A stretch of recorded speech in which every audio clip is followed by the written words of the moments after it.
Let us discuss the solution of question number 36 of exercise 14. The question is in the given figure, ये आपका figure दिया हुआ है जिसमें कि ABCD is a square, ABCD it is a square, right, with diagonal 44 centimetre, जिसका कि diagonal कितना है 44 सेंटीमीटर है, या तो BD का ही या AC, दोनों का वैल्यू दिया हुआ है 44 सेंटीमीटर, राइट, क्योंकि डायगनल्स क्या होते हैं, इक्वल होते हैं. How much paper of each shade is needed to make a kite. अब इसमें डिफरेंट शेड्स को यूज़ किया गया है, जैसे कि येलो का यूज़ किया गया है, ग्रीन का यूज़ किया गया है, फिर यहाँ येलो, फिर यहाँ रेड और यहाँ फिर ग्रीन. तो डिफरेंट कलर्स वाले जो पेपर्स हैं, ठीक है, उनको जोड़ के क्या बनाया गया है, एक काइट बनाया गया है, राइट. तो इसमें पूछा जा रहा है कि कितने पेपर की ज़रूरत पड़ेगी डिफरेंट शेड्स के लिए. चलिए सॉल्यूशन देखते हैं इसका. Given diagonal of square ABCD, square हमारा कौन सा है, ABCD, इसका डायगनल दिया हुआ है, D की वैल्यू दी हुई है 44 सेंटीमीटर. अगर डायगनल दिया हुआ है तो हम इसका एरिया निकाल सकते हैं. Therefore area of A square ABCD ये हो जाएगा आपका 1/2 इंटू डायगनल का स्क्वायर. ये फार्मूला होता है. वैसे तो स्क्वायर का एरिया निकालने के लिए हम साइड इंटू साइड करते हैं, लेकिन बट अगर डायगनल दिया हुआ है तो इस फार्मूला को यूज़ करेंगे हम एरिया निकालने में. वो फार्मूला है आपका हाफ इंटू डायगनल का square, right.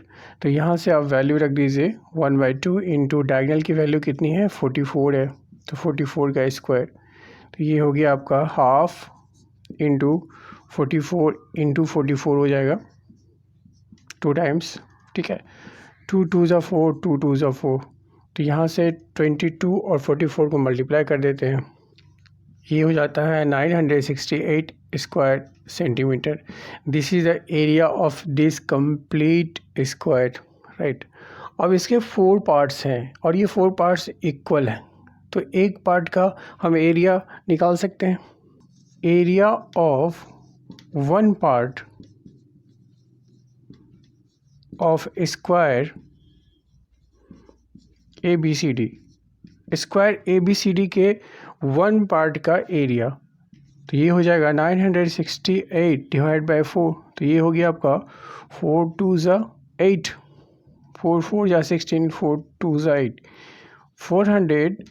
242 square centimetre. This is the area of one part of A square, right.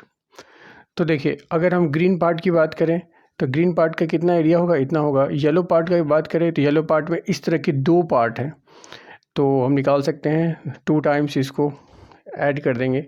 और रेड पार्ट भी सिंगल है, तो ये हो जाएगा. अब ग्रीन पार्ट के लिए सिर्फ इतना ही नहीं होगा, क्योंकि ग्रीन पार्ट आपका यहाँ भी है इस काइट में, तो इसका भी एरिया निकालना पड़ेगा. चलिए ग्रीन का तो हम बाद में निकालते हैं, पहले बाकी इसका निकाल लें, येलो और रेड का. तो लिख सकते हैं हम now area of red part, ये कितना हो जाएगा, अगर इसकी बात करें तो ये कितना होगा, इतना ही होगा, क्योंकि ये 4 पार्ट में से एक पार्ट है इतना, तो कितना हो गया 242 स्क्वायर सेंटीमीटर. ओके. अब चलिए येलो पार्ट की बात करते हैं. एरिया ऑफ येलो पार्ट्स, क्योंकि यहाँ पे 2 पार्ट हैं, 2 पार्ट्स हैं येलो के, दिस वन दिस, तो इन दोनों का भी क्या होगा, सेम होगा 242 प्लस 242, क्योंकि सारे इक्वल पार्ट्स हैं स्क्वायर के. तो यहाँ से हो गया आपका 2 + 2 4, 4 + 4 8, 2 + 2 4, 484 स्क्वायर सेंटीमीटर. तो अब हमने किसका निकाल लिया, रेड का निकाल लिया, येलो का निकाल लिया.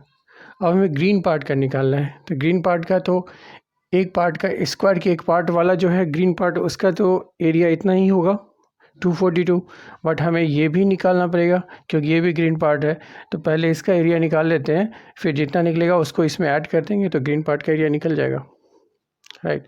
तो देखिए ये जो है आपका AEF एक ट्रायंगल है, और ट्रायंगल में भी कौन सा ट्रायंगल है, आइसोस्केलेस ट्रायंगल है, क्योंकि आप देख रहे हैं ये 20 सेंटीमीटर है, ये भी 20 सेंटीमीटर है। कहने का मतलब ये साइड है इस साइड के इक्वल, राइट। यहाँ पे लिखेंगे since triangle AEF is an isosceles triangle, right, therefore area of triangle AEF ये हो जाएगा B/4, फार्मूला से लिख रहा हूँ, √4A² माइनस B²। तो ये हो गया आपका, राइट, क्योंकि जो इक्वल साइड्स हैं वो आपके A होते हैं, और ये अनइक्वल साइड जो है दैट इज़ द बेस, वो B होता है। तो B इक्वल्स टू कितना हो गया आपका 14 divide by 4 into 4A², 4 into A की वैल्यू हो गई 20, 20 का स्क्वायर माइनस B², B की वैल्यू फिर है 14, तो 14 का स्क्वायर। इसको फर्दर सॉल्व करते हैं यहाँ पे, 2 2 ज़ा 4, 2 7 ज़ा 14, तो ये हो गया आपका 7/2, राइट। √4 इंटू 20 का स्क्वायर मतलब 20 इंटू 20 दैट इज़ 400, माइनस 14 का स्क्वायर हो गया आपका 196, इक्वल्स टू 7/2 √4 4 जा 16, 16 पे 00 माइनस 196, इसको सॉल्व कीजिए। 1600 माइनस 196 हो गया, 10 माइनस 6 हो गया 4, 9 माइनस 9 0, यहाँ 5 माइनस 1 हो गया 4, 1 1404, 7/2 इंटू 37.47 अप्रॉक्सीमेट इतनी वैल्यू आती है जब इसका हम स्क्वायर रूट निकालते हैं। ओके, सॉल्व करने पे ये मिलता है आपका 131.145। Okay, therefore area of green parts, area of green parts कितना हो जाएगा, एक तो ग्रीन पार्ट का एरिया इतना होगा 242, ठीक है, क्योंकि वन पार्ट जो है ग्रीन का वो एक स्क्वायर का है, राइट, इसलिए इतना एरिया हो गया, प्लस एक इतना स्क्वायर सेंटीमीटर यहाँ भी होगा, और एक ये ट्रायंगल है आइसोस्केलेस ट्रायंगल, ये भी ग्रीन पार्ट का है, तो इसका एरिया हो गया 131.145। दोनों को ऐड कर दीजिए तो 0.145 हम पहले लिख देते हैं।